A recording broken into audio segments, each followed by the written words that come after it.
ഞാൻ ആദ്യം സെൻസിറ്റീവ് ആവുമായിരുന്നു. പിന്നെ കേട്ട് കേട്ട് തഴപ്പിച്ച്. അല്ല അഖിൽ എന്ന് പറഞ്ഞു കഴിഞ്ഞാല് ആഴ്ചയിൽ ഒരു 1 million എങ്കിലും അടിക്കണം.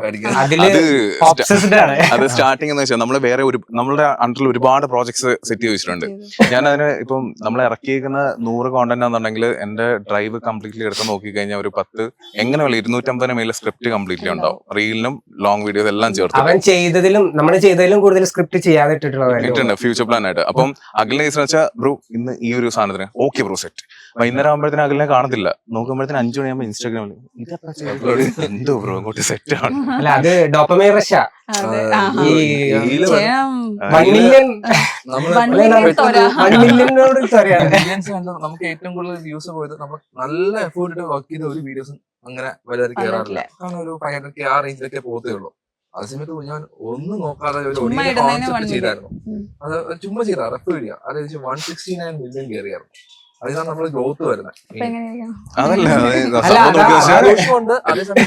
അതല്ല 2 ദിവസം എന്ന് വെച്ചാൽ അത് അനങ്ങിയില്ലായിരുന്നു. അപ്പൊ നമ്മള് നോർമലി ഇട്ട പോയി. അപ്പോഴത്തേന് അഖില് എഴുതുന്ന സമയത്ത് കെട്ടന്നടിച്ചോണ്ടിരിക്കാൻ നോട്ടിഫിക്കേഷൻ ഫോണിൽ. അല്ല റീച്ചിന്റെ ഒരു പേജ് എന്ന് പറയുന്നത് അഖിലിന്റെ ഒരു കൺസിസ്റ്റന്റ് ആയിട്ടുള്ള വർക്കാണ്. അത് കംപ്ലീറ്റ്ലി ഇപ്പൊ ഞാൻ എന്ന് പറഞ്ഞാൽ മൂവിയിലാണ് കൂടുതൽ ഞാൻ എനിക്ക് പുള്ളി അതാണ് കംപ്ലീറ്റ്ലി തന്നിട്ടുള്ളത്. അപ്പൊ ഞാൻ എല്ലാം കൂടെ നമുക്ക് ഫോക്കസ് ചെയ്യാൻ പറ്റത്തില്ല. മൂവി വരുമ്പോ മൂവിയെ ഡിവൈഡ് ചെയ്ത് കൊടുക്കും പോർഷൻസ്.